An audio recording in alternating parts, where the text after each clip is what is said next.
மக்களை வணக்கம். மீண்டும் உங்களை சந்திப்பதில் மகிழ்ச்சி. கரூர் இன்றைக்கு ஹாட் டாப்பிக்காக மாறி இருக்கிற கரூர் கடந்த செப்டம்பர் மாதம், கடந்த ஆண்டு செப்டம்பர் 27ஆம் தேதியிலிருந்து இந்தியா முழுமைக்கும் ஒரு பெரிய பார்வைப்படுகிற இடமாக மாறிவிட்டது. 41 நெரிசல் மரணங்கள். இந்தியாவிலேயே இது போன்ற ஒரு மரணங்கள் ஒரே இடத்துல நிகழ்ந்ததில்லை. அதாவது அரசியல் மரணங்கள். நீங்கள் சாமியை பார்க்க போகிறேன் அப்படின்னு கும்பமேளாவில் நூற்றுக்கணக்கானோர் செத்து போனாங்க, அது வேற விஷயம். ஆனால் இங்கே ஒரு நடிகனை பார்க்க 41 பேர் நெரிசல் மரணத்தில் சந்தித்தது முதல் முறை. அது இங்கே தமிழ்நாட்டில் ரொம்ப கேவலமான ஒரு நிகழ்வு. ஆனால் அதற்கு பழியை அடுத்தவர் மீது பழி போட்டுட்டு இன்றைக்கு முதலமைச்சராக உட்கார்ந்துருக்கிற ஜோசப் விஜய் தொடர்ந்து தன் மீது எந்த தவறும் இல்லைன்னு சொல்லிக்கிட்டே இருக்காரு. அவர் மீது தப்பு இருக்கா இல்லையான்றத சிபிஐ விசாரணையில் இருக்குது. அது உண்மை ஒரு நாள் வெளியில் வரும். உண்மையிலே மனசாட்சி உள்ளவர்களுக்கு தெரியும். ஜோசப் விஜயனுடைய தாமதமான வருகை தான் அந்த 41 மரணங்களுக்கு காரணம். 41 ஆன்மாக்குடைய அந்த கடைசி செகண்டு உயிர் போகும்போது மரணத்தை தழுவுகிற அந்த செகண்டில் அவங்க என்ன நினச்சிருப்பாங்கன்னா, இந்த நடிகனை பார்க்க தானே இப்படி நம்மளை நசுக்கி கொள்றாங்கன்னு நினச்சிருப்பாங்க. இந்த சாபம் விஜய் அவர்களை தொடர்ந்து கொண்டே தான் இருக்கும். அவர் எவ்வளோ உயரத்துக்கு போனாலும் 41 ஆன்மாக்களுக்கு பதில் சொல்லணும். நான் எப்போவுமே எல்லா வீடியோலையும் சொல்கிற விஷயம்தான். கரூர் பற்றி பேச ஆரம்பிச்சேன்னா இதை சொல்லுவேன். என்னை ஃபாலோ பண்ணுற எல்லாருக்கும் தெரியும். இப்போ நான் அந்த கரூர் மீண்டும் கவனம் பெற்றிருக்கிறது. அந்த கரூர் மீண்டும் அடுத்த கட்டத்தை நோக்கி தன்னுடைய செயலை காட்டுவதற்கு தயாராகி இருக்கிறது. என்ன கவனம் பெற்றிருக்கிறது அப்படின்னா, கரூருக்கு முதலமைச்சர் ஜோசப் விஜய் மீண்டும் போக போகிறார். இந்த மாதம் 10ஆம் தேதி, வருகிற மாதம் 10ஆம் தேதி அவர் கரூருக்கு விஜயம் செய்ய இருக்கிறார் அப்படின்னு அவங்க அடிப்பொடிகள்லாம் தகவலை கசிய விடுறாங்க. மீண்டும் உங்கள் ஊருக்கு வருகிறார். கரூர் மக்களுக்கு இது ஒரு எச்சரிக்கை பதிவு. மீண்டும் இந்த நடிகனை பார்ப்பதற்காக மீண்டும் போகாதீர்கள் அப்படின்னு நான் சொல்ல மாட்டேன். ஏன்னா அது என்னோட வேலை இல்லை. ஏற்கனவே ஒரு முறை போய் 41 உயிர்களை பலி கொடுத்த உங்களுக்கு தான் அந்த உணர்வு இருக்கணும். இந்த முறை நீங்கள் கூட்டத்தில் முண்டி அடிச்சுட்டு போக முடியாது. ஏன்னா இந்த முறை அவர் பாதுகாப்பாக அடிக்கி ஒரு 2 போலீஸ் நிப்பாட்டி அவருக்கு யார் வேணுமோ அவங்களுக்கு மட்டும் QR கோடு கொடுத்து ஒரு மைதானத்தில் ஏதோ ஒரு வேலையை பார்ப்பார். கரூர் மக்கள் எல்லாம் அங்கே ஆறுதல் வாங்கிட்டு போங்க. சென்னைக்கே வரவழைத்து ஆறுதல் கொடுத்தவர் தான் இப்போதைய முதலமைச்சராக ஜோசப் விஜய். அந்த குடும்பங்கள் காசு வாங்கினவுடனே அப்படியே செத்தாலும் பரவாயில்ல, நம்ம குடும்பத்தில் நமக்கு பணம் கொடுத்த படி அளந்த எசமான்ட்டு அந்த இழப்பின் வலியை கூட விலை பேசி விட்டார்கள். அது ரொம்ப கேவலம். ஆனால் அது நம்ம பேச வேணாம். அவங்களுடைய குடும்பம், அவங்க காசு வாங்கிட்டாங்க, அவங்க விஜயை கடவுளாக பார்க்குறாங்க, ஏதோ ஒரு பண்ணிட்டு போகிறாங்க, நமக்கு தேவையில்லை. அந்த 41 மரணத்தில் 39 பேருக்கு தான் இதுவரை பணம் போயிருக்கு. 2 பேருக்கு இதுவரை கொடுக்கல காசு. இன்னைக்கு வரைக்கும் நமக்கு தெரிஞ்சு கொடுக்கல. அந்த 2 பேரும் சிபிஐயில் நாங்கள் வழக்கு போடலன்னு உண்மையை சொன்னதற்காக அந்த பணத்தை கொடுக்காம ஏமாத்தின பேர் வழி கூட்டம் தான் இந்த தாவேகா கூட்டம். தற்கொலை கூட்டம் மட்டும் இல்லை, மோசடி கூட்டமும் இது. இவங்க இப்போ அங்கே போய் போகிறார். இதுக்கு இடையிலேயே அந்த கரூர் மக்கள் உண்மையிலேயே விஜய் மீது அவ்வளோ பெரிய அன்பு, ஆசை, பாசம், பெரிய மரியாதை வைத்திருந்தால் 41 நெரிசல் மரணங்களுக்கு பிறகு தேர்தல் நடக்குது. அந்த தொகுதியில் சட்டமன்ற தேர்தல் நடக்கும்போது விஜய் மீது நிஜமாவே விஜய்க்கு அந்த சம்பவத்துக்கும் சம்பந்தமே இல்லை, விஜய் பாவம் அப்படின்னு நினைச்சிருந்தாங்கன்னா அந்த தொகுதியில் விசில் தான் ஜெயிச்சிருக்கணும். ஆனால் வெற்றி பெற்றது ரெட்டலை, திமுக கூட கிடையாது, ரெட்டலை. ஏன்னா ஒருத்தர் காரணமானவர், ஒருத்தர் பழி அவர் மேலே போடப்பட்டது. யாருன்னா திமுக மேலே பழியை போட்டாங்க. செந்தில் பாலாஜி மேலே திமுக காரங்க சதி பண்ணிட்டாங்கன்னு பழி போட்டாங்க. பழி போடப்பட்டது ஒருத்தர், பழியை போட்டது ஒருத்தர். இந்த 2 பேருமே வேணான்னு கரூர் மக்கள் ஒதுக்கிட்டாங்க. திமுக வேணாம், தாவேகா வேணாம், ரெட்டலை போடுவோன்னு ரெட்டலையில் கரூர் விஜயபாஸ்கர்னு ஒருத்தரை அவரை தான் கொண்டு ஜெயிக்க வச்சுருக்காங்க. MRV அப்படின்வாங்க அவரை. அவர் போக்குவரத்துறை அமைச்சராலாம் இருந்திருக்காரு. அவர் மீது 1 வழக்கு 2 வழக்கெல்லாம் கிடையாது, மொத்தம் 30 FIR இருக்குது. அதில் 100 கோடி ரூபாய் வருமானத்துக்கு அதிகமாக சொத்து சேர்த்த வழக்கம் இருக்குது. அது இல்லாமல் சமீபத்தில் 20 ஏக்கருக்கு மேலே போலி டாக்குமெண்ட் போட்ட வழக்கம் அவர் மேலே இருக்குது. இப்படி ஏராளமான மோசடி வழக்குகளில் சிக்கி இருக்கிற உத்தம சிகாமணி தான் விஜயபாஸ்கர். இவர் இப்போ தன்னுடைய பதவியை ராஜினாமா செய்திருக்கிறார். 50 நாளுக்குள்ளாக வெற்றி பெற்ற தன்னுடைய பதவியை ராஜினாமா செய்திருக்கிறார். இந்த ராஜினாமா என்பது உடனடியாக ஏற்றுக்கொள்ளப்பட்டிருக்கிறது. தாவேகாவுடைய சபாநாயகர் JCT பிரபாகரால் ஏற்றுக்கொள்ளப்பட்டிருக்கிறது. இப்போ கரூரும் காலியான தொகுதியாக அறிவிக்கப்பட்டிருக்கு. மொத்தம் 6, இது 1 7. இப்போ கரூர் மக்களுக்கு ஒரு மிகப்பெரிய சவால். கரூர் மக்கள் ஏற்கனவே தாவேகா வேணாம், 41 பேருக்கு சாவு காரணமான தாவேகா தேவையில்லை, இவங்க செஞ்சிருப்பாங்களோன்னு பழி போடப்பட்ட திமுகவும் வேணாம், நாங்கள் ரெட்டலை வேணும்னு ஓட்டு போட்டிருக்கோம். அப்போ இப்போ விஜய் அங்கே என்ன பெருசா உங்களுக்கு மாற்றத்தை கொடுத்துருவாரு? முதலமைச்சர் ஆயிட்டாருன்னா கரூரை மாத்திடுவாரா? அப்படியே இல்ல 41 ஆன்மாக்களுக்கு பதில் சொல்லிடுவாரா? சாவு காரணம் நீ யாருன்னு பொய் பரப்பினார் இல்லையா? பொய் தானே அது. உண்மை இருந்தால் இந்த நேரம் அரெஸ்ட் பண்ணிருக்க 50 நாள் ஆயிடுச்சு ஆட்சிக்கு வந்து. அப்போ உங்கள்கிட்ட அதிகாரம் இருக்கு, ஆட்சி இருக்கு, நிர்வாகம் இருக்கு, போலீஸ் இருக்கு, எல்லாம் இருக்கு. அது யார் காரணமானவர்களை பிடிச்சி உள்ள போட வேண்டியது தானே? இல்லை வழக்காது போட்டிருக்கலாமே. இதுவரை எதுவுமே நடக்கலையே. அப்ப நீங்க இதுல கை வச்சீங்கன்னா சிபிஐ உங்க மேல இருக்கிற அத்தனை ஆதாரங்களையும் வெளியே விட்டுருவாங்க. இந்த நெரிசல் மரணங்களுக்கு விஜய் தான் காரணம்னு அவன் ஆதாரம் எடுத்து வச்சிருக்காங்க. அதை வச்சுதான் அவங்க உருட்டிக்கிட்டு மிரட்டிட்டு உட்காந்துருக்குது சிபிஐ. இது தெரிஞ்சதுனால தான் அவர் அடக்கி வாசிக்கிறார். தலைவன் பாஜக பேர் சொல்றதில்ல, மோடி பேர் சொல்றதில்ல, அமித்ஷா பேர் சொல்றதில்ல. அமித்ஷா சந்திக்க போய் அவர் பார்க்க முடியாது போயானா கூட திரும்பி வந்துடுறாரு. இதான் நிலைமை. இப்ப கரூர் மக்களுக்கு விடுக்கப்பட்டிருக்கிற சவால் என்ன அப்படின்னா, கரூர் மக்கள் இந்த வருகிற இடைத்தேர்தலில் அங்கே நீங்கள் யாரை ஜெயிக்க வைக்கணும்? தாவகவியா? இல்லை உங்களுடைய வாக்குகளை வாங்கி உங்களுக்கு பட்ட நாம அடித்து விபூதி அடிச்சுட்டு ரிசைன் பண்ணியிருக்கிற எம்ஆர் விஜயபாஸ்கரியா? மீண்டும் அவர் அந்த தொகுதியில் நின்னா பின்னங்கால் பெடரபிளாக அடித்து விரட்டி விடுங்க, ஓட விடுங்க. உங்கள் வாக்குகள் மூலமாக ஓட விடுங்க. உடனே வன்முறையை நம்ம கலப்புறோம்னு கிளம்பி வருவாங்க.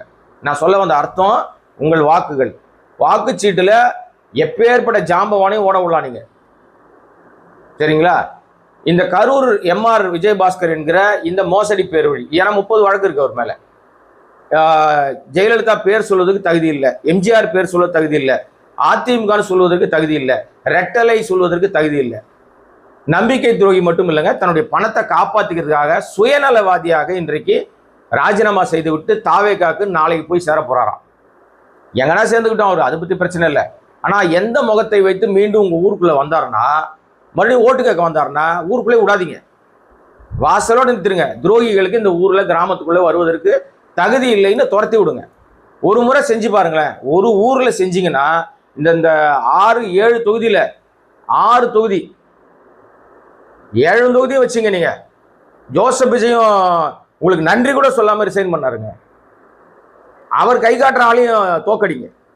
ஆக இந்த இடைத்தேர்தல் முழுமையாக 7 தொகுதிகளிலும் கண்டிப்பாக எதிர்க்கட்சிகள் வெற்றி பெற்றால் மட்டுமே அது மீண்டும் அந்த குதிரை பேரம், யானை பேரம், எம்எல்ஏக்களை 100 கோடி ரூபா 200 கோடி ரூபா பேரம் பேசி வாங்குறது, இது எல்லாத்துக்கும் சோபா மாடல், எல்லாத்துக்கும் முடிவு கட்டுகிற விதமாக பார்க்கப்படும். நீங்க அதிமுகவுக்கே கூட மீண்டும் ஓட்டு போடலாம், தப்பே கிடையாது. இரட்டலைக்கே மீண்டும் ஓட்டு போடலாம். ஆனா அவர்களால் அதை தக்க வைத்துக் கொள்ள முடியுமான்னு ஒரு டவுட் இருக்கு. அப்ப இப்ப எதிர்த்து களமாடுறது ஒரே ஒன்று தான். இங்க இருந்து சோபா கூட்டணி எல்லாம் போயிருச்சு, எக்ஸ்ட்ரா லக்கேஜ் பூரா தாவேகா பக்கம் தாவிருச்சு. திமுக தனியாக தான் இருக்கு. இப்போ திமுக அந்த இடத்துல வேட்பாளரை போட்டால் எதிர்கேள்வி இப்போ உங்க தொகுதிக்கு நல்லது நடக்கணுன்ற நாங்கள் வந்தால் தான் பண்ண முடியும், எதிர்கட்சியாக இருந்தால் பண்ண முடியாதுன்னு ஒரு பொய் பரப்புவானுங்க. அதெல்லாம் ஒன்றும் கிடையாதுங்க. ஒரு எம்எல்ஏக்கும் தொகுதி நிதியாக ஒரு குறிப்பிட்ட கோடிகள் ஒதுக்கப்படுது ஒவ்வொரு ஆண்டும். அது கொடுக்குற காசை முழுமையாக அந்த தொகுதிக்கு அவங்க செலவு பண்ணாலே அந்த தொகுதியை நல்லபடியாக எந்த பிரச்சனையும் இல்லாமல் வச்சுக்க முடியும். அதை செஞ்சாலே போதும். ஒரு தொகுதிக்கு ஆண்டுக்கு கிட்டத்தட்ட ஒரு 5 கோடி ரூபாய்க்கு வரைக்கும் ஒதுக்குறாங்க. அதை முழுமையா செஞ்சாலே போதுங்க, ஒண்ணுமே பண்ண வேணாம். அதை முழுமையா செஞ்சாலே தொகுதியை சரியாக பார்த்துக்க முடியும். ஆக இந்த இடைத்தேர்தலை பொறுத்த வரைக்கும் மற்ற தொகுதிகளோட கரூர் தொகுதிக்கு மிக மிக முக்கியமான ஒரு சவால் இருக்கு. உங்களை துரோகம் பண்ணிட்டு ஏமாத்திட்டு போன விஜயபாஸ்கர் வேறு ரூபத்தில் வந்தாலோ அல்லது அவரை ராஜினாமா செய்ய வலியுறுத்தி வற்புறுத்தி பணபேரம் நடத்தி ஏதோ ஒரு பேரம் நடத்தி குதிரை பேரம் நடத்தி அவரை ராஜினாமா செய்ய வைத்த தாவேகா சார்பில் எந்த கேண்டிடேட் போட்டாலும் அவரை வெற்றி பெற வைக்க வேண்டாம், அவரை தோற்கடிங்க. அப்போதான் அந்த 41 ஆன்மாக்களுக்கு நீங்கள் செய்கிற அஞ்சலியாக இருக்கும். 41 ஆன்மாக்களுக்கு அஞ்சலி செலுத்தணும்னு கரூர் மக்கள் முடிவு பண்ணீங்கன்னா உங்களுக்கு கிடைத்திருக்கிற மிகப்பெரிய வாய்ப்பு. ஏற்கனவே ஒரு வாய்ப்பு கொடுத்தீங்க, அதனால தான் தாவேகாவை ஓட விட்டீங்க. தாவேகா தோற்கடிச்சது காரணம் அந்த மக்களுக்கு இறந்து போனவர்களுக்கு மரியாதை செலுத்தும் விதமாக தான் நீங்க அதிமுகவுக்கு ஓட்டு போட்டீங்க. உண்மையிலேயே உங்களை நான் பாராட்டுறேன். அதே விஷயத்தை மீண்டும் செய்யுங்கள். இந்த 41 மரணத்துக்கு காரணமான தாவேகா எந்த ரூபத்தில் எந்த முகமூடி போட்டு வந்தாலும், எம்ஆர் விஜயபாஸ்கர் விஜய் முகமூடி போட்டு வந்தா கூட ஓட்டு போடாதீங்க. அவர்கள் டெபாசிட் பறி போனாதான், அரசியல் அனாதையாக்கப்பட்டால்தான், கோடி கோடியா சேர்த்து வச்சிருக்கிற சொத்தை காப்பாற்றியே தான் இவங்கெல்லாம் தப்பிச்சு ஓடுறாங்க. இவர்கள் மீது நடவடிக்கை எடுக்கணும். இப்ப இந்த குட்கா விஜயபாஸ்கர் அவர் என்ன முடிவு எடுக்க போறாத்தல, அவர் ராஜினாமா பண்ணிட்டாரு. விராலிமலை அந்த தொகுதி மக்களும் அவரும் யோகி சிகாமணி கிடையாது, அவரும் கரப்டட் பார்ட்டி தான், கோடிகளை குவித்து வைத்திருக்கிற ஆள் தான். ரிசைன்மெண்ட் பிறகு யாராவது வீடு வீடா போய் வந்து நன்றி பொட்டெல்லாம் கொடுப்பானாங்க? ஒரு நன்றி பேக் கொடுத்துருக்காரு, ஸ்வீட் பாக்ஸ் அது இதுன்னு வச்சு. அப்ப அவர் ஆதாயத்துக்காக இப்பவே துண்டு போட்டிருக்காரு உங்க வீட்டுக்கு கொடுத்து விராலிமலையில. சுமார் 1 லட்சம் இல்ல 2 லட்சம் பேருக்கு அந்த வீடுகளுக்கு பை கொடுத்தாலே எத்தனை கோடி ஆகும், எத்தனை லட்சம் ஆகும். ஒரு நாள் சும்மா தர்மத்துக்கு செய்வானாங்க யாராவது?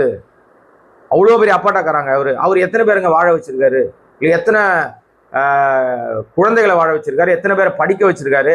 அகரம் ஃபவுண்டேஷன் நடத்துகிற சூர்யா மாதிரி எவ்வளவு நன்மைகள் நாட்டு மக்களுக்கு செஞ்சிருக்காரு. ஆதாயத்துக்காக செய்கிறது, இந்த பை கொடுக்கறது, இலவசங்கள் கொடுக்கறது, வீடு வீடாக போய் வந்து டான்ஸ் போடுறது, துணி துவச்சு கொடுக்குறேன்னு நாடகம் ஆடுறது, இஸ்திரி அயன் கடையில் போய் அயன் பண்ணுற மாதிரி ஓட்டு கேட்க போகும்போது சீன் போடுறது, பாத்திரம் கழுவி கொடுக்குறது, எல்லாம் பூரா டுபாக்கு ஒரு ஏமாத்து வேலை. அன்னைக்கு செஞ்சாங்கல்ல வேட்பாளர்கள், இன்னைக்கு கூப்பிட்டு பாருங்களேன் நீங்கள், அவன் பிஏ கூட ஒன்று மதிக்க மாட்டான் ஜெயிச்ச பிறகு.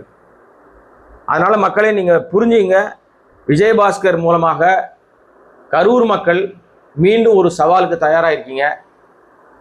இந்த இடைத்தேர்தல் மூலமாக விஜய் எடுக்கிற முன்னெடுப்பு என்னன்னு சொன்னால், அவருக்கு இன்னும் தேவை 11 எம்எல்ஏக்கள். 11 எம்எல்ஏ வந்து அவர் முழு மெஜாரிட்டி அடைஞ்சிருவார்.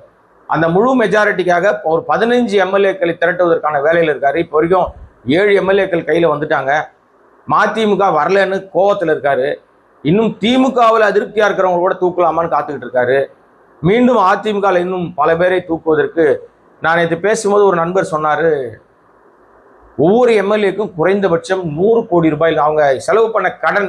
எல்லாரும் என்ன சொல்கிறாங்கன்னா, நாங்கள் கடன் வாங்கி செலவு பண்ணி தேர்தலில் ஜெயிச்சிருக்கோம், எதிர்கட்சியாக இருந்தால் எப்படி சம்பாதிக்கிறது, எப்படி அந்த கடனை கட்டுறது, அப்போ ஆளுங்கட்சியில் சேர்ந்தாதான் முடியும்னு சொல்லி தான் ராஜினாமா செய்து விட்டு போவதாக ஒரு தகவல் இருக்குது. ஆனால் தலைமை பிடிக்கல, தலைமையோட செயல்பாடுகள் பிடிக்கலன்னு அவங்க வெளியே போகிறாங்க. அவருங்க திமுகவும் அதிமுக ஒன்றா சேர போகுதுன்றதுனால தான் நாங்கள் வெளியே போகிறோம். இதெல்லாம் பழைய உருட்டு. இந்த தகர டப்பா உருட்டெல்லாம் ஓரமாக வச்சுருங்க. போகிறது சுயநலம், அயோக்கியத்தனம், காசுக்காக போகிறீங்க, பணத்துக்காக போகிறீங்க. அப்புறம் என்ன ஆணி பிடுங்கிறது? இந்த மாதிரி போய் சொல்லிட்டு இருக்கீங்க. போன 6 எம்எல்ஏக்களும் தாங்கிட்ட இருக்க காசை காப்பாற்றிக்கணும், பேரம் படியாத அளவுக்கு இல்லை, கேட்ட காசு கொடுத்துட்டாங்க, பணத்தை கோடியாக வாங்கியிருக்கீங்க. ஒரு எம்எல்ஏக்கு 100 கோடி ரூபாய் என்று ஒரு தகவல் வருது. இது உண்மையா பொய்யான்னு ஒன்றிய அரசாங்கத்தினுடைய அமலாக்கத்துறை விசாரிக்கணும். ஏன்னா இங்கே கொடுத்ததே ஆளுங்கட்சி தான்றாங்க. அவங்கள்ட்ட எங்கேருந்து காசு இருக்கு, எப்படி கொடுத்தாங்க, எந்த வகையில் அவங்களுக்கு போயிருக்கு, அவங்களுடைய பினாமிகள்லாம் யாரு, 7 மாஜி எம்எல்ஏக்கள் 6 மாஜி எம்எல்ஏக்கள் ரிசைன் பண்ணவங்க 6 பேருடைய அத்தனை ரெக்கார்டையும் தேடி எடுக்கணும். தேடி எடுத்தால் மாட்டுவாங்க. இன்னும் பல பேரை வாட்ச் பண்ணுங்க. இன்னும் எத்தனை பேர் போகிறாங்க. இடைத்தேர்தல் என்பது விரைவில் அறிவிக்கப்பட இருக்கிறது. அதற்குள்ளாக இன்னும் ஒரு 5-6 எம்எல்ஏக்களை தூக்கிடணும்னு காத்துக்கிட்டு இருக்கு தாவேகா.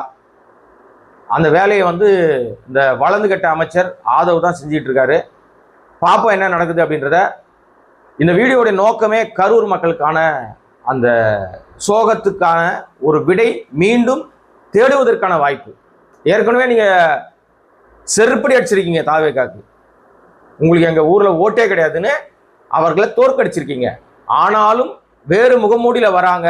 அதே வெற்றி பெற்றவருக்கு வேறு முகமூடி அறிவித்து வரா, நம்பாதீங்க, அவரை தோற்கடிங்க, டெபாசிட் பறிபோக வைங்க. இதுதான் உங்களுக்கு சொல்லப்படுகிற ஒரு பத்திரிகையாளனாக, ஒரு சாமானிய மனுஷனாக உங்ககிட்ட நான் வைக்கிற வேண்டுகோள். கரூர் மக்களுக்கு சிறப்பாக மற்ற இடைத்தேர்தல் எல்லாத்தையுமே தோற்கடிக்கப்படணும் தாவேகா, அதில் எந்த மாற்று கருத்து கிடையாது. ஆனால் அடக்குமுறையை அதிகமாக ஏவுவார்கள், பணம் கரை புரண்டு ஓடும், ஒன்றிய அரசாங்கம் வேடிக்கை பார்க்கும்.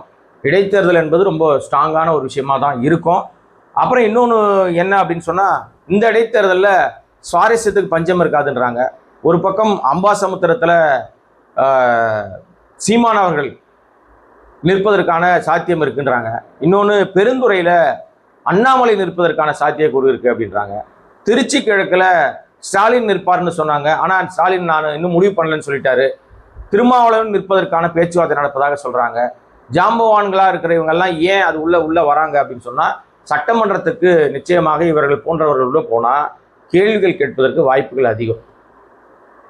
ஏற்கனவே கேள்வி கேட்கறதுக்குனே அங்கே வந்து சகோதரி பிரேமலதா எப்போ எந்திரிச்சாலும் ஸ்ட்ராங்காக அடிக்கிறாங்க. இன்னொரு பக்கம் எதிர்க்க செல்வ உதயநிதி ஸ்டாலின், இந்த பக்கம் வந்து எடப்பாடி பழனிசாமி. தமும் அன்சாரி, இன்னும் சில பேர் இருக்காங்க பேசுவதற்கான நபர்களாக. இப்போ இதுக்கிடையில சீமானோ அல்லது வேல்முருகனோ அல்லது வந்து நம்ம திருமாவளவன் போனால் கூட அவர் வந்து இப்போ பழைய மாதிரி அந்த வீரியமாலாம் இல்லை, மாற்றி மாற்றி தான் பேசுகிறாரு. ஸ்டாலின் அவர்களும் இவங்கெல்லாம் போனாங்கன்னா சட்டமன்றம் இன்னும் களைகட்டும். பட் ஆனால் இந்த சட்டமன்றம் ரொம்ப நாளைக்கு நீடிக்காதுன்னு வேறு சொல்கிறதுனால ஸ்டாலின் வந்து நிற்க மாட்டார் அப்படின்னு தான் தோணுது எனக்கு. பார்ப்போம் என்ன நடக்குது அப்படின்றத. அதுவரை நம்முடைய சேனலை சப்ஸ்கிரைப் பண்ணாமல் பார்த்துருக்க அன்பு நண்பர்களே, உங்களுடைய அன்பும் ஆதரவும் தொடரட்டும். சப்ஸ்கிரைப் பண்ணுங்கள், நிறைய பேருக்கு ஷேர் பண்ணுங்கள். இந்த வீடியோ குறித்து, நமது சேனல் குறித்து உங்களுடைய கருத்துக்களை கமெண்ட்டுகளாக பதிவிடுங்கள். நன்றி, வணக்கம்.